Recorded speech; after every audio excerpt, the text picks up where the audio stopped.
السلام عليكم ورحمة الله وبركاته. ازيكم يا حبايبي؟ عاملين ايه؟ يا رب تكونوا بألف خير يا رب. اول حاجة هنصلي على رسول الله عليه افضل الصلاة والسلام. حبيبي يا رسول الله صلى الله عليه وسلم. اخواتي وحبايبي، صباحكم زي الفل، نهاركم زي القشطة. حبايب قلبي، زي كل فيديو ندعي لأهلنا فلسطين وغزة وسوريا ولبنان والعراق واليمن والسودان والأردن وجميع بلادنا العربية. يا رب انصرهم من عندك يا الله، نصرة عزيز مقتدر. اللهم آمين يا رب العالمين. اشف جرحاهم وارحم موتاهم. اللهم آمين يا رب العالمين. وانصر مصرنا الحبيبة وسائر البلاد العربية أجمعين. إخواتي وحبايبي، طبعا عايزة اقول لكم القضية اللي هي شغالة اليومين دول مهمة جدا جدا، لانها خدت ابعاد. عايزة اقول لكم في ناس ولا كانوا على البال ولا كانوا على الخاطر ابتدوا يتاخدوا، يعني ناس احنا بنتفاجئ. انا فوجئت امبارح بلايف وفاء مكي بتقولك ايه ده، هند عاكف. هند عاكف طبعا، الممثلة هند عاكف والممثلة وفاء مكي. انتوا بتقولوا ايه يا جماعة؟ هند عاكف اتقبض عليها ليه؟ رد حد من الموجودين قال لها في قضية وفاء عامر. عايزة اقول لكم يا جماعة، القضية هتجيب اللي غطسانين تحت الارض واللي هنا، ولو استخبتوا في سراديب. انا بقول اني القانون هيجيبكم. ما هو مش شطارة يا جماعة. عايزة اقول على حاجة، مش شطارة ان انا في بعض ناس فاكرين ان انا شطارة اطلع اشتم واطلع اهلل واطلع اردح، وانا اساسا حرامية ونصابة. احنا شايفين على المنصات كلها يوتيوب تيك توك كله شغال حاجات احنا بنشوفها. ولا لأول مرة احنا الحاجات دي بنشوفها. يمكن كانت موجودة بس بالبجاحة دي لا، بالفظاعة دي لا. يعني احنا بنشوف دلوقتي الناس اللي قاعدة بتاخد، انا بسميها شحاتة، بسميها تسول الكتروني. هو ده التسول الالكتروني. عايزة اقول يا جماعة بجد حاجة تحزن، حاجة مخجلة اقسم بالله مخجلة. ناس متسولة علنا وبيفتخروا انهم ناس يعني متسولين. احنا بناخد كذا، احنا بنطلب كذا، احنا حقنا. ده مش حق، ده تسول. في فرق ما بين ان انا يعني اطلب حاجة من حد بأدب. انا بشوف يا جماعة والله العظيم، انا بشوف على المنصة بتاعتنا دي حاليا، بشوف ناس وعلى التيك توك كتير، على التيك توك كتير جدا. النهارده داخله بتدعمك، بكره انت ماسكه في خناقها كده وبتردحلها وبتضربيها بالشبشب. ايه ده؟ هو ده ذنب اللي تخش تديكي حاجه او تدعمك او تكبر بخاطرك؟ لا يا جماعه، ده مش ذنبها. بنشوف البجاحه موجوده وتسول وناس. سبحانك يا ربي، سبحان العاطي الوهاب. ما رب العباد إذا وهب لا تسألن عن السبب، بس السبب لما يكون غير مشروع، سبب يكون جاي كده من طريق مش هقول حلال هقول حرام، أنا مش عارفة والله، عند ربنا بقى. هنعرف الحلال ده كان حلال ولا ده كان حرام، ولا هنعرف كل حاجة.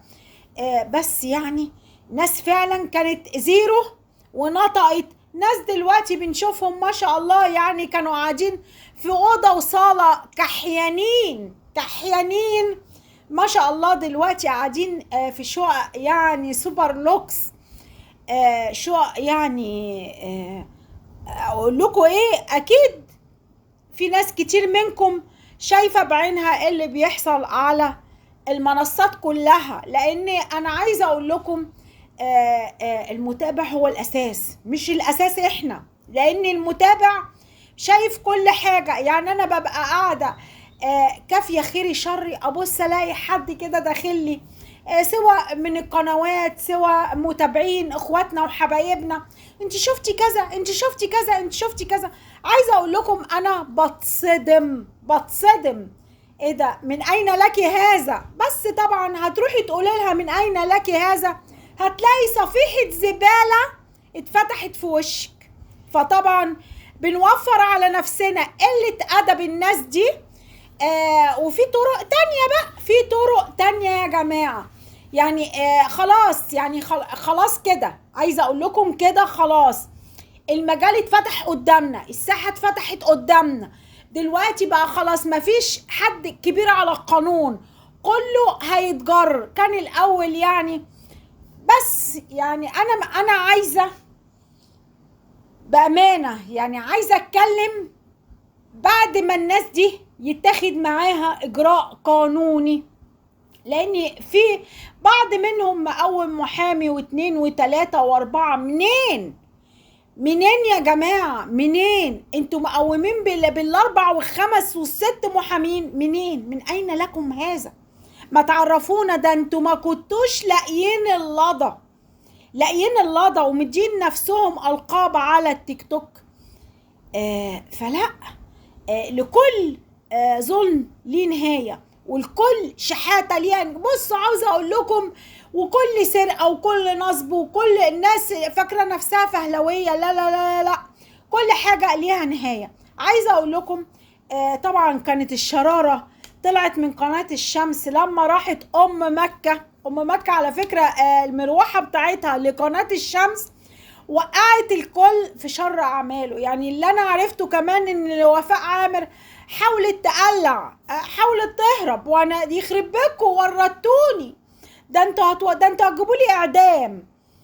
طبعا لما راحت ام مكة راحت تعمل حوار مع قناة الشمس، فطبعا راح تعمل حوار لازم يمضوها على الكلام اللي تقوله، لان مش معقولة هتقول كلام وفي بعض الناس يجوا يقولوا لا احنا ما قلناش حاجة، انتم مفبرك لنا الكلام ده الكلام ده فبرك. لا، امجي يا حلوة. مضوها طبعا على انها موافقة على التسجيل اولا، وانها كل كلامها بمحض ارادتها وفي كامل قواها العقلية. ام مكة قعدت بقى، انتوا عارفين طبعا ام مكة قعدت تدش بتاعت فسيخ وبصل، عاملة دماغ بصل. والله عاملة دماغ بصل ودماغ فسيخ. ولو ان الفسيخ ليه عندي تحية وسلام، ولا دلوقتي هتغيري رأيك كمان على الفسيخ؟ لا طبعا مش هنغير رأينا على الفسيخ، بس ست طول النهار ليل نهار ماسكة العيش المحمص وماسكة البصل وقاعدة تاكل عيش. مع انت ايه ما بتزهقيش؟ لا، ده الفسيخ ده احنا بناكله مرة في السنة في شم النسيم، ولما نشتاق له يعني قوي ممكن مرة كمان في مثلا في يعني كده مع النفس لما بتروح، لكن مش كل يوم مصوره فيديوهات فسيخ وبصل. ويا ريت بتصوري بأدب، بتصوري وانت نازله الفاظ وانت نازله شتيمه وانت نازله عتاب في المتابعين، وانت بتتكلمي بمنتهى العجرفه وبمنتهى الكبر وبمنتهى قله الادب قاعده بتتكلمي. فطبعا حاجة غريبة، حاجة مريبة. فعايزة اقول لكم طبعا المذيعة وهي قاعدة بتتكلم معاها علا شوشة في قناة الشمس، فبتسأل ام مكة سؤال، قالت لها يا ام مكة، هو الفيديو اللي طلعتي بيه انتي وام ساجدة وطلعتوا اتكلمتوا هو انتوا وطلعتوا شتمتوا فيه وطلعتوا وجهتوا الشتيمة دي كلها لمروة، الفيديو دوت يعني كان حاجة مسيئة، حاجة دون المستوى، حاجة غير لائقة بالمرة. يعني أنا بأمانة مش هقدر أحطه لكم تاني، لأني أنا المستوى ده ما حطوش في قناتي. فراحت ردت عليها قالت لها لا دي مش شتيمة. قالت لها دي مش شتيمة؟ قالت لها لا مش شتيمة. كل ما تقول لها حاجة عند ام مكة عادي عادي عادي عادي، لا انا كده يعتبر ده العادي بتاعي، انا ما بشتمش. فام مكة مش عارفة تاخد مع مذيعة يا جماعة، واحدة دارسة، واحدة دارسة هتاخدي معاها حق ولا باطل؟ لا، غير ما تكون واحده جاهله قاعده قدامك ما تعرفش الالف من جوز الذره، ما تعرفش ان دي الا دي سمكه وهحطها في الملح هتبقى فسيخه، بس هبيعها هاخد منها فلوس. هي ام مكه عارفه كده وبس. اطلع بقى الفسيخ وافضل اخده بصبعي كده والحس في صباعي واعمل في صوابعي وافضل اقرف في المتابعين واقرف في الناس. هي ام مكه هو عارفه كده، قاعده قدام مذيعه فاهمه درس علام يا جماعه، وعارفه هي بتقول ايه. فيظهر المذيعه قعدت تجرجر ام مكه وام مكه ببعبع، تجرجر ام مكه وام مكه ببعبع، تسال ام مكه سؤال. طبعا الفزلوكه بتاعت الفسيخ قعدت تدي كلام، تدي في كلام، تدي في كلام. طبعا المذيعه انت بتقولي ايه؟ يعني طب خلاص، هو ده الحوار انت اللي بتقوليه، هو انت ماضيه محضراتك. فقت ام مكه وقالت لك لا انا هتصل بقى بوفاء عامر اسالها انا عكيت ولا ايه. وفاء عامر يخرب بيتك، وقعتينا ورات، انت ايه اللي وداكي؟ اجري قومي دلوقتي. ام مكه خدت الكلمتين من وفاء عامر وراسها والف جزمه ان لازم اقوم دلوقتي. كمل، لازم تكملي التصوير، ان احنا ما بنهزرش. قالت لا هقوم دلوقتي مش هكمل تصوير. وقفوا التصوير، ابتدت بقى تخبط في الحاجه وتخوف في الكاميرات وبقله ادب وبشتيمه ويعني باسلوب متدني. طبعا هسمعه لكم دلوقتي. فيعني الناس استعجبوا، ايه ده انت بتعملي ايه يا ام مكه؟ وفاء عامر مين؟ قالت لهم انتوا ما تعرفوش وفاء عامر؟ يعني ايه ده؟ استغربت قوي. ايه ده انتوا ما تعرفوش ايه؟ انتوا ما تعرفوش وفاء عامر؟ لا دي وفاء عامر ديت يعني دي اللي مسيغانا، هي اللي بسطانه، هي اللي نطقتنا، هي اللي مديانا وبسطانه وخلتنا بنلعلط كده بالقصوده والتعابين والحاجات اللي حوالين رقبتنا وفي ايدينا والدهب اللي مغطينا من ساسنا لراسنا. انا هقوم. تعالوا بينا نسمع ام مكة قالت ايه، وهنسمع حاجات تانية لناس كتيرة قوي كلها مربوطة ببعضها. كله عايزة اقول لكم يا جماعة الناس دي جرجرت ناس معاها. يعني حتى شاكر اللي هو بالنيم بتاعه على التيك توك اسمه شاكر محظور دلوقتي. شاكر ده يعني بيطلع معاه ناس بياخد من جميع، مش البنات الحلوة بس هما اللي بيطلعوا معاه، لا ده بيطلع معاه ناس غلبانة، وبيطلع معاه ناس كانت قبل كده سوزي اتقبض عليها وطلعت مع شاكر قبل كده كذا مرة وتبعبع بالكلام وتتكلم وهو قاعد كده ما بيعملش حاجة، بس هو قاعد كده حاطط ايده على دقنه وقاعد يهز في دماغه. عايزة اقول لكم لما اتقبض على شاكر عمل ايه؟ شاكر اتقبض عليه ساعات وخرج على حسابه على سناب شات، وراح قال لهم انا معليش حاجه. طلع انتوا انا مش عارف انام من الهيصه اللي الناس عاملينها لي، انا معليش حاجه، انا لا متورط مع حد في حاجه ولا انا داخل في حاجه من دي خالص، انا ولا ليا في العك اللي هما بيعكوه ده نهائي. وطبعا طلع شاكر باشا. فطبعا اللي اتعرف واللي هو منتشر دلوقتي اللي انا يعني معرفش حقيقة صحته ايه، هل هو صحيح، هل هو اشاعات طالعة، بس طالما طلع بالسرعة دي وطلع بكل الثقة دي. واحط لكم طبعا حاجات ليه وهو بعد ما طلع قاعد كان بيلعب شطرنج مش عارفة ولا ايه. فعايزة اقول لكم ناس حبت تورطه ويجيبوا اسمه بس طبعا معرفوش، يعني ما عرفوش يدخلوه في القصة. لان لما تبقى الحكومة هي اللي زرعاك في وسط الناس القذرة اللي قاعدة تحوش في فلوس تحوش في فلوس تحوش في فلوس. يعني في البت اللي هي بتاعت اللي هي كاميرون دي، اللي هي بتطلع تقول كاميرون دي دي ابوها لما اتقبض عليها ابوها قال لك لا انا ولا هقوم لها محامي ولا هروح لها ولا اي حاجه، هسيبها تتربى. ما هو اللي ما يربوش امه وابوه تربيه الحكومه بقى. ما خلاص كده احنا تعبنا من الاشكال دي. هتسمعوها برضو طالعه بتتريق. كانت قبل لما قالوا لها هيتقبض عليكي ورجلك هتيجي، اتفرجوا واسمعوا برضو هتقول ايه. هحط لكم المقطع بتاع ام مكة، واحط لكم المقطع بتاع البنت اللي هي بتاعت قمرون دي اللي ابوها اتخلى عنها وشال ايديه منها. سبحان الله يعني. طبعا الراجل معذور لما تبقى البنت سايقه فيها وما بتردش على حد وقاعده على منصات التيك توك، كل ما تتزنق تقول لك قمرون قمرون وتتدرى في اغنيه قمرون. عايزه يعني الوضع بقى سيء جدا يا جماعه. كل ما نتزنق نطلع بقى نقول قال الله وقال الرسول ونغني اغاني دينيه مش عارفه والله ما عارفه اقول لكم. خلينا نروح نسمع ام مكه بتقول ايه ونسمع البت التانيه بتقول ايه.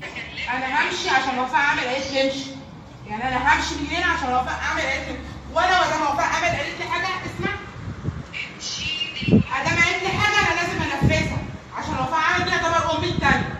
يعني انا مش همشي من هنا عشان خاطر وفاء عمل، واللي وفاء عمل هتقوله اول هيتنفذ بقى، سواء الجزء ده اتقص انا قلت طلبات الوفاء، سواء الجزء ده اتقص او ما اتقصش. لا مش هبص، لا مش هبص. وانت عارف ان انا دلوقتي ممكن اعمل لكم مشكله، انت عارف ان انا ممكن اعمل لكم مشكله. اعمل لحضرتك مشكله ليه؟ لا انت ماليش اخوات، ماليش اخوات بتيجي عليا. انت حضرتك يا فندم اللي تعمل نفسك مشكله ليه؟ حضرتك ايدي جرأت ومضيت على الورقه بارادتك ودخلت انا كنت عاوز امضي على الورقه مضيت عليها عشان خاطرها، عشان خاطرها هي. اكمل لحضرتك. انت دلوقتي اللي معطله الصيغه عن التصوير. انا دلوقتي لو بلغت امن المدينه اللي انت عامله لي هنا قلق في الاستديو، امن المدينه دور ما هو انا قاعده هنا وعامله بص عامله عشان بس تصوير عشان ما تقوليش وفاء عامل قليل. ما هو انا بقى عاوزاكم تمسكوني بقى وتطلعني بره المدينه. يعلو على القانون. انا بقى عاوزاك ما انا تمسكوني. بقول لحضرتك اهو. لا ما انا همشي عشان هي قالت لي امشي، انا هكلمها تقص الجزء. يعني يا فندم لو انت مش عايزه تمشي ووفاء عامل قالت لك امشي وانت بتمشي عشان خاطر وفاء عامل، احنا لا يعنينا حد. احنا طالما رسمي. لا انت ما يعنيكش طالما رسمي. انت ما يعنيكش وفاء عامل، يعني انت ما يعنيكش وفاء عامل. يا ست على راسنا. كلنا بني ادمين زي بعض قدام القانون سواسيه. ما تقول لنفسك. لا حضرتك انت دلوقتي بتسيبي نفسك لحد. طب ما تقول لنفسك. لكن احنا ما بنسيبش نفسنا لحد. بس. لا ما فيش تصوير. لا في تصوير وما تقدرش. لا في تصوير وما تقدرش. لا انت شايف كده؟ هات لي انا المدينه واقفين بره. خلي بقى عندي المدينه يمسكني. هاتهم لي بره. عندي كده طلعهم. يلا خلي انا كده يلا عندي المدينه. بص يا استاذ يا ام مكه، خلي بقى عندي المدينه يمسكني. يلا بص يا ام مكه، بص يا ام مكه، احنا لغايه دلوقتي بنتعامل معاك بكل احترام. اسيا بس كده صدقيني هتلاقي البوكس جه اهو. يا فندم يلا لايف اهو. لايف واحنا كمان نعمل لايف. يلا يلا كلنا نعمل لايف. نعمل لايف. احنا بنعمل لايف. انت بتصور ايه؟ وطبعا لما ام مكة اكتشفت ان هم بيصوروها والكلام ده كله بيتصور، طبعا ما يعني بيت ولا على حامي ولا على بارد. يعني هم حبوا يصوروا لها لان اثبات، لان زي ما انتوا سمعتوا اضطروا ان هم يطلبوا لها الشرطة. جعجعة احنا سامعين جعجعة، بس واحدة بتجعجع وخلاص. عايزة اقول لكم على حاجة تاني. لما راح سيد جوز ام مكة راح علشان يطلعها من الاسم، رايح بقى المنقذي رايح ينقذها. طبعا فوجئوا ان سيد بيعملوا له بيكشفوا على بطاقته، اكتشفوا ان سيد عليه قضية سرقة. ده انتوا عيلة مشبوهة من ساسها لراسها. يعني منقذك كمان عليه قضية سرقة. يعني المبدأ يا جماعة للسرقة موجود. سرقة بقى أعضاء، سرقة الله أعلم، سرقة فلوس الله أعلم. سيد ما هو سيد ده ما كانش طبيعي وهي عاملاك كيس جوافة وقاعدة تاكل لقمة ودن القطة بتاعة الفسيخ، تيجي تحطها لك في بقك تضحك عليك وتروح رميها في بقها. طبعا عايزة اقول لكم مهزقة وقلة ادب بتحصل، مش عارفة اقول عليها ايه غير انها فعلا عيب. يعني طريقة الست مبدأ ان فعلا تقبل ان فعلا دي تعمل الجرائم دي كلها، لان استحالة من رابع المستحيلات. لما الواحد بالعقل كده، كان لا واحد الاول بالعقل يقول لك الفسيخ يجيب، ما احنا دلوقتي بنروح نجيب كيلو فسيخ ب 500 جنيه، يا جماعه يجيب. لما تمسكي بقى ورقه وقلم والآلة الحاسبة بتاعتك وتقعدي تحسبي، هل زي ام مكة ما قالت ان في الشهر الفسيخ يجيب 100,000 و300 يجيب لك في الشهر كده، يعني 3 مليون او داخل على 4 مليون في الشهر. لا، ده بيجيب لها في اليوم، 100,000 و300، يعني في الشهر يجيب لك حوالي 3-4 مليون. بتقول لك فرع شبرا بس هو اللي بيجيب لها. طب وبقيه الفروع التانية؟ فطبعا استحالة. يعني ليه بتلمي الفسيخ بتاع مصر كلها؟ بتلمي اصل سمكة الفسيخ اللي هي بتتعمل من السمكة البوري، بتلمي كام طن بوري بقى يا ام مكة علشان ترميه في الملح ويتخلل ويبقى فسيخ؟ بتجيبي كام طن بوري؟ عايزة اقول لكم يا جماعة يعني واضح جدا السرقة، واضح جدا تشبثها. عارفة فكرتني بمين؟ فكرتني بأم رنا لما تقول مغتربة مش عارفة. لا، انا جاية دافع على مغتربة، انا جاية طب انت جبتي سيرتها ليه يا امال؟ انت قلتوا مش هتجيبوا سيرتها، تسبلوها شوية تاخد رحلتها كده مع نفسها. احنا قلنا كده، بس برضو نروح لها.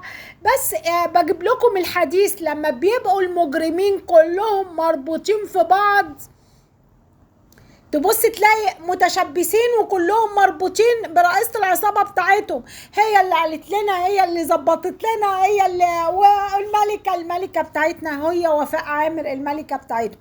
عايزة اوريكم جزء بتاع اخت وفاء عامر، كمية الذهب اللي لابساها، اللي فوجئنا ان دي اختهم، اللي هي كانت ام مكة وام جنى مجتمعين في بيتها وبياكلوا. طب انتوا ايه اللي يخليكوا تودوها في بيت اخت وفاء عامر؟ لاني طبعا وفاء عامر مش هتقول لهم هاتوها لي دايركت عندي، لا. علشان كده انا طلعت قلت يا جماعه ام جنى الضحيه بتاعتهم الجديده، عشان كده انا طلعت عملت الفيديو بتاعي وقلت ام جنى الضحيه بتاعتهم الجديده. اشمعنى تاخدوها؟ الست دي لما راحت بالفيديو بتاع ام جنى، للناس اللي شاف الفيديو، طبعا انا مش راضيه اجيب لكم الفيديو، لابسه قميص نوم وكل صدرها باين وعليه روب. طب انت مع ام جنى معاها جوزها وام مكة معاها جوزها وكذا راجل موجودين، انت ايه اللي انت لابساه يا حاجه؟ ده في ايه؟ في حاجه غير طبيعيه، حاجه مشبوهه يا جماعه. قصه كلها على بعضها مش راكبه، قصه كلها على بعضها مشبوهه. خلينا برضو نشوف الجزء بتاع اخت وفاء عامر اللي ظهرت لهم فجأة.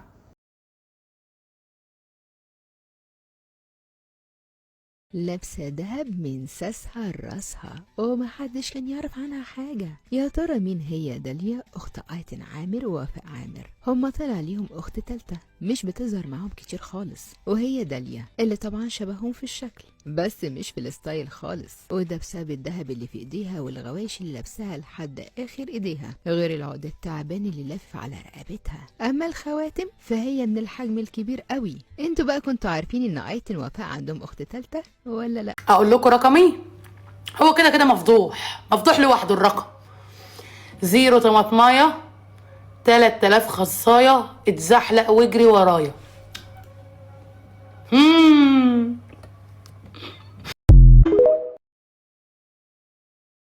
شفتم اخت وفاء عامر وشفتم البنت اللي هي قمر دي اللي بتطلع كل ما تتزنت وتطلع تقول قمر سيدنا النبي، قمر عليه افضل الصلاة والسلام. النبي بريء منكم ومن اشكالكم جميعا بامانة، عليه افضل الصلاة والسلام، بريء منكم.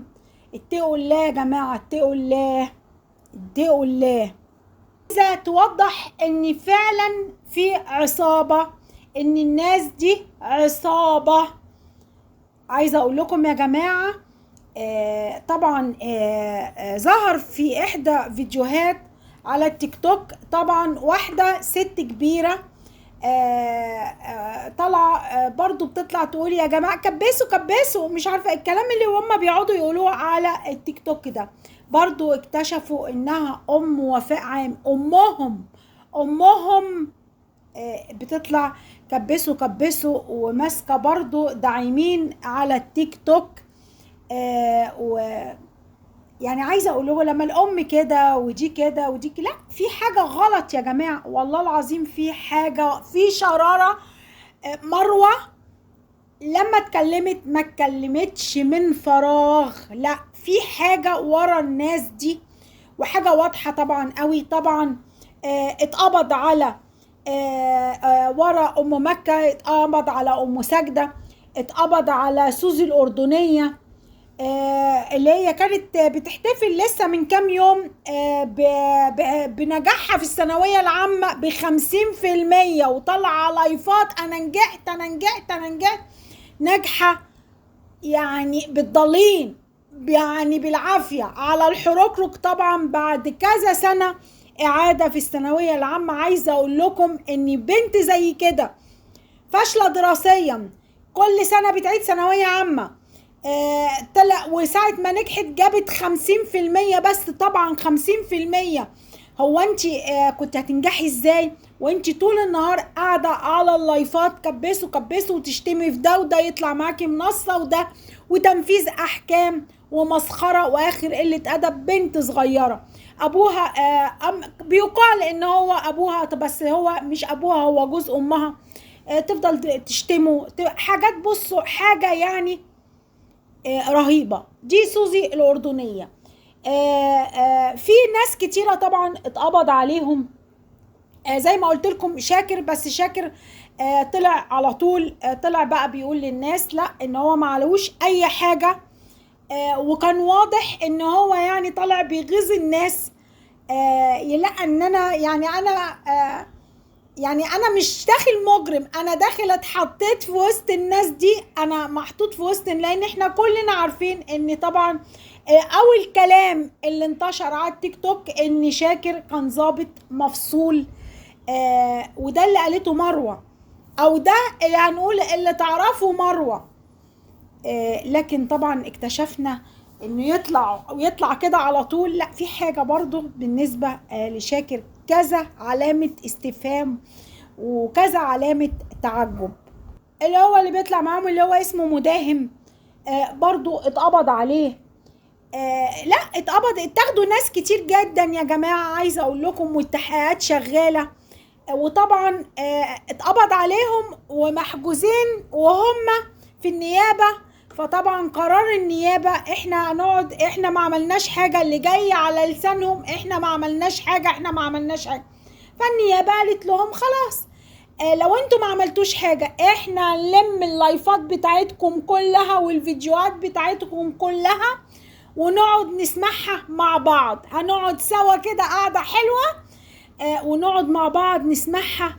طبعا النيابة عايزة اقول لكم هتتكيف بالالفاظ، هتسمع كمية الفاظ هيبقوا قاعدين وجها لوجه. انت جايه بتقولي ما عملتيش حاجة، لا تعالوا بقى هنقعد نعمل سهراية مع بعض ونقعد نسمع مع بعض. والله واللي بيطلع يشوه سمعة البلد دي وبيطلع بمنظر غير لائق ده يجي على جنب، واللي فعلا بيطلع محترم وبيطلع مؤدب ده يجي على جنب. ده ليه حسابه وده ليه حسابه. عايزة اقول لكم يا جماعة الحكاية بقت فعلا مليطة اقسم بالله. لازم يطلع بإذن الله أملي في ربنا ثم في القانون بتاعنا، إن أملي يطلع الناس دي كل واحد ياخد حسابه. الناس اللي بتشوه سمعة البلد كل واحد ياخد حسابه بالمظبوط، والناس اللي لسه قاعدة كله جاي في الدور. عايزة أقول لكم أنا قلبي حاسس إن كله جاي في الدور، كله منصة التيك توك، او يتقفل بقى التيك توك وينضف بقى من اللي هو فيه وندخل بقى على اليوتيوب. كانت قبل كده معمولة حملة تطهير يوتيوب، معرفش الحملة دي توقفت ليه. ولصالح مين تتوقف حملة زي كده؟ كانت حملة هايلة فعلا. اتقبض بعدها كمية ناس مهولة من الناس اللي هم صدرة وقدرة، واللي هم متسولين، واللي هم بيطلعوا يقولوا ألفاظ. وأملي إن بإذن الله الدور يبقى على ناس كتيرة قوي، ناس كتيرة قوي. ما شاء الله. تشيلوا لايفاتكم، حطوا لايفاتكم. عايزة أقول لكم يعني لايفاتكم موجودة في الحفظ والصون. مش عندي، لا والله ما عندي، بس ناس كتيرة قوي بتاخد لايفاتكم. طب أنا ليه أورط نفسي في كلام واطلع اغلط بكلام، وبعد كده اهو اجري بقى انضف القناه من اللايفات ومن الشتيمه ومن قله الادب؟ طب ما انا من الاساس اطلع محترم واطلع مؤدب، ما اطلعش افضل اقول شين وجيم وصاد والفاظ الدنيا، وبعد كده اجري اخاف من المساءله، اجري بقى اشيل اللايفات واجري انضف القنوات من اللايفات. عايزه اقول لكم يا جماعه اتقوا ربنا في الاول وفي الاخر، اتقوا ربنا. اخواتي وحبايبي، طبعا مش عايزه اطول عليكم الفيديو اكتر من كده. عاوزه اقول لكم لايك وكومنت، حبايب قلبي، بحبكم كتير وتسلموا لي يا رب. والناس اللي دخلت قالت لي لا احنا عايزينك انتي مش عاوزين الذكاء الاصطناعي، انا عايزه اقول لكم بجد انا عشان اسجل انتوا يمكن زوري بقى واضح عليه، الميه الساقعه وقاعده اشرب، فعلا الجو حر، فصعب علينا والله يعني ان انت تلبسي وتصوري، بيبقى الواحد قاعد فعلا يكب ميه. عايزه اقول لكم لا، ممكن تبقى المشكله ان انا ببقى شغاله التكييف ومشغله المروحه ومشغله الدنيا كلها، الصوت بيبقى عندكم فظيع. فهعمل ايه؟ بضطر طبعا اسجل والمروحه بس هي اللي شغاله، والتكييف كراكه مش تكييف طبيعي، مقفول. هعمل ايه؟ بس عاوزه اقول لكم اخواتي وحبايبي بحبكم كتير، والسلام عليكم ورحمه الله وبركاته. باي باي حبايبي، مع الف سلامه.